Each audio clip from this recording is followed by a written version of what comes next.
At 90 years old, Walt Briggs wasn't expecting to fight any more battles, but some battles come to you. On a crisp Tuesday afternoon, he stepped out for his usual walk to the corner bakery, cane in hand, cap pulled low and back, held straight despite the years. A retired U.S. Marine who'd served in World War II, Korea, and Vietnam, Walt had faced danger on distant shores. But nothing prepared him for what happened right in his own neighborhood. As he approached the narrow sidewalk in front of the bakery, he saw them 4 teenage boys sprawled across the benches, legs stretched out to block the path. They were laughing, nudging each other, their energy careless and cruel. Walt, ever respectful, slowed and asked politely, "Mind letting an old Marine through, fellas?" He didn't ask for thanks or special treatment, just room to pass. One of the teens, taller than the rest and wearing a backward cap, stood up with a sneer. "Old Marine, huh? What are you, 100? He jeered while the others snickered. Walt gave a faint smile unfazed and tried to move past. But just as he stepped forward, the boy stuck out his foot and shoved his shoulder. Caught off balance, Walt stumbled off the curb. His cane flew from his hand as he fell into the street, right in the path of oncoming traffic. Horns screamed. A car swerved just in time. Walt's reflexes, though dulled by age, still managed to pull him upright and out of danger. But it wasn't fear pounding in his chest. It was fury. The boys burst out laughing. "Look at that old man," Jump One shouted. "Bet he learned that in the war." As they walked off laughing into a nearby alley, Walt stood at the curb, humiliated, bruised, and heartbroken. Not from the fall, but from the disrespect. In all his years of war, he'd never seen young men mock their elders like this, and though his body ached, something deeper stirred inside him. This wasn't over, not by a long shot. Walt Briggs stood at the edge of the sidewalk. His cane retrieved the laughter of the teenagers still echoing in his ears. His hip throbbed from the fall, but it was nothing compared to the deep sting of humiliation. At 90, he had learned to accept the aches that came with age. What he couldn't accept, what he would never accept, was outright disrespect. Not for him, not for any veteran, not when so many had laid down their lives for the freedom those boys were mocking. He steadied himself on the bench nearby, eyes still on the alley the teens had vanished into, and took a deep breath. A part of him, an older wounded part, urged him to let it go, to just head home and leave the memory behind. But the Marine in him refused. He reached into the inside pocket of his jacket and pulled out a weathered flip phone, its buttons worn from years of careful use. He didn't have many numbers saved, but he had one that mattered now, the local Marine Corps recruiting office just 2 blocks down. Walt didn't know who would answer, but he hoped no. He trusted that the Corps hadn't changed, that it still stood for something, that it still looked after its own. The line rang once, twice, then a sharp, clear voice came through. "Sergeant Collins, United States Marine Corps Recruiting Office. How can I help you?" Walt spoke slowly, his voice calm, steady, but firm. "Sergeant, this is retired artillery. Sergeant Walter Briggs. I need to speak with Gunnery Sergeant Jackson. It's urgent. There's been an assault, verbal and physical, on a Marine veteran." There was a brief pause on the other end, followed by a noticeable shift in tone. "Yes, sir. Please hold one moment." Walt heard the click, then the call was transferred. A second later, a gruff voice came on. "Gunny Jackson speaking." Walt repeated his name and gave a short but clear account of what had happened. He didn't exaggerate or seek sympathy. He simply laid out the facts: a blocked sidewalk, disrespectful behavior, a deliberate trip that nearly pushed him into oncoming traffic. Then he paused. "They weren't just mocking me, Gunny. They mocked the uniform, the Corps, everything we stand for." There was a long silence on the line. Then Gunny Jackson's voice came back cold measured and filled with a barely contained fury. "Are you hurt, Sergeant?" Walt hesitated, bruised maybe, shaken, but not broken. "Where exactly did they go?" "There's an alley behind the old packing plant at 3rd and Elman. Dead end. They're back there now. 4, 5 kids. 5, I believe, teenagers." Another pause. Then Jackson's voice dropped into a tone that Walt recognized all too well. Controlled, commanding, and dangerous. "Understood. Stay where you are.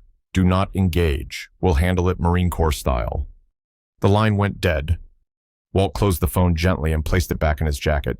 He looked up at the quiet street, then toward the alley.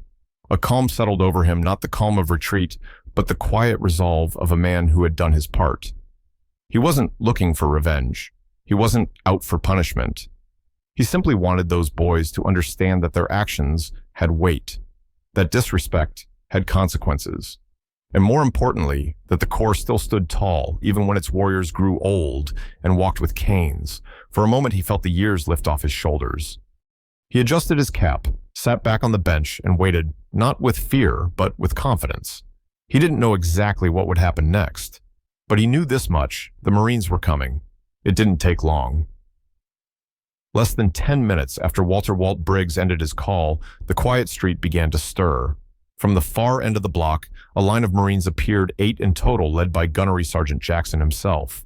They weren't in full combat gear, but they didn't need to be.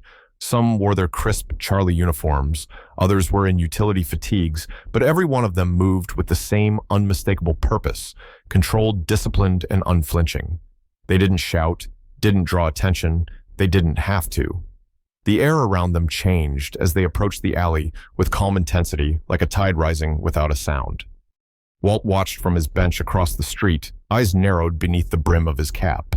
He didn't know most of the men. Some were likely recruits, others seasoned Marines on local assignment, but every step they took reminded him of the brothers he'd marched beside long ago. They reached the alley entrance where the teenagers had vanished, and Gunny Jackson raised one hand. The formation broke seamlessly. 2 Marines flanked the entrance, standing guard with crossed arms and watchful eyes, ensuring no one slipped out. The rest, including Jackson, disappeared into the narrow alleyway without a word. Walt couldn't see what happened inside, but he could feel it. The crude laughter that had echoed down the alley minutes before vanished into a chilling silence. The atmosphere thickened, like the moment before a summer storm breaks. Then came the voice, Gunny Jackson's. He wasn't yelling, but every syllable carried the weight of authority sharpened by decades of command. His tone was cold, deliberate, and precise, the unmistakable cadence of a drill instructor delivering a soul-shaking reminder to a recruit who had stepped far out of line. "You think this is funny?" His voice echoed low and firm. "You think it's brave to mock a man who wore this nation's uniform before your parents were born?" There was no screaming, no threats, just that relentless Marine Corps tone, firm, exact, and deeply unsettling. Another voice followed, likely one of the younger Marines, laying out the meaning of honor, courage, and commitment. Walt imagined it wasn't just a lesson in respect, it was a reality check that would stay with those boys for the rest of their lives. After several minutes, the Marines reappeared, but before they did, the teenagers came out first, stumbling heads down, no longer smirking or cocky. Their faces had drained of color. Some looked like they might cry. They walked carefully, not running, not speaking, as if the ground itself might scold them further. They avoided eye contact with everyone, especially the Marine guarding the alley, and vanished down the street, their earlier swagger reduced to a shameful shuffle. Gunny Jackson emerged next to the rest of his team behind him. He scanned the area, spotted Walt still seated at the bench, and walked across the street with purposeful strides. His salute was sharp and respectful. "Artillery Sergeant Briggs, sir," he said with firm pride. "The situation has been handled. Those young men have received a full orientation on what it means to disrespect a Marine and what it means to stand corrected." Walt stood slowly, returned the salute with surprising steadiness, and gave a slight nod. "You did good, Gunny. You all did." Gunny Jackson didn't smile, but there was something satisfied in his expression. "We don't let that kind of thing slide. Not on our watch. Not with one of our own." The Marines regrouped, turned in perfect formation, and marched back toward the recruiting station without fanfare. No applause, no spectacle, just Marines doing what Marines do, responding with purpose, precision, and an unshakable code. Walt Briggs remained seated on the bench across the street, watching with steady eyes as the scene unfolded. He didn't need to hear the exact words spoken in that alley. He had been around long enough to know the sound of a real reckoning, even when it came in the form of words rather than fists. And what those young punks had just received wasn't some casual talking to. It was a verbal lashing delivered with the precision and weight of the United States Marine Corps. The kind of correction you didn't forget, not the next day, not the next year, maybe not ever.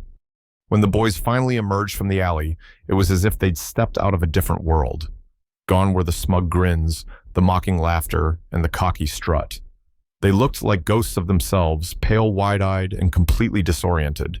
One of them, the tall ringleader with the backward cap, kept glancing over his shoulder as if half expecting Gunny Jackson to come storming out again. His shoulders were hunched now, his jaw clenched not in arrogance, but in stunned silence.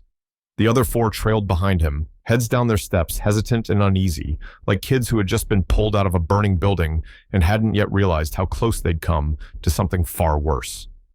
There were no jokes, no snickers, no last-minute insults hurled toward Walt or the Marines. Nothing. The silence was almost eerie. The same boys who had treated an elderly veteran like a joke just minutes before were now walking with the caution of men who had seen something they didn't quite understand, but knew they'd never forget. They didn't run. They didn't even talk to each other. They simply slipped away down the sidewalk, one after another, as if hoping to vanish into the cracks of the street itself. And the neighborhood noticed. A few passers-by who had either witnessed the initial incident or simply picked up on the tense atmosphere stood quietly nearby. Even they seemed changed by what they had seen, the silent authority of the Marines, the unspoken justice that had just taken place. One older gentleman removed his cap as the teenagers passed, not in salute to them, but as a gesture of respect to what had just occurred behind that alley wall. A woman with a stroller muttered, "Serves them right," under her breath, and crossed the street with a bit more peace in her step. Walt, meanwhile, sat still, soaking it all in. The ache in his hip had dulled the pain in his pride, eased by the sheer force of what had just unfolded. He hadn't wanted revenge. He didn't need anyone to be punished in the way the world often craves. He just wanted the truth to be felt. The truth that service matters, that respect matters, that even an old man with a cane still stands for something worth honoring. And in that alley, that truth had landed with the force of a boot on the parade ground. As the Marines emerged moments later, perfectly in step and calm as ever, Walt gave them a small nod of appreciation. Gunny Jackson's eyes met his, and though no words were spoken, the message passed between them was clear. Mission accomplished, not through violence or spectacle, but through dignity, discipline, and the unwavering presence of something greater than any one person. Something built over centuries, carried on through generations, and still fiercely alive in moments just like this. From that day forward, Walt Briggs was no longer just the quiet old man with the cane. He became something of a legend in his neighborhood. Word spread quickly about the disrespect, the fall, and most of all, the Marines who showed up without warning and changed everything. People began to look at Walt differently, not with pity or indifference, but with admiration. Even the teens who once mocked him began to nod respectfully when they passed. Their shoulders squared, their voices lower, their behavior changed. They held doors, said sir and ma'am, and walked with a little more purpose, like young men who had been reminded of what honor looks like. Walt continued his daily walks with quiet pride, cane tapping rhythmically along the sidewalk. Each time he passed the Marine Corps recruiting station, someone inside would step out, offer a crisp salute, and call out Semper Fi Sergeant Briggs.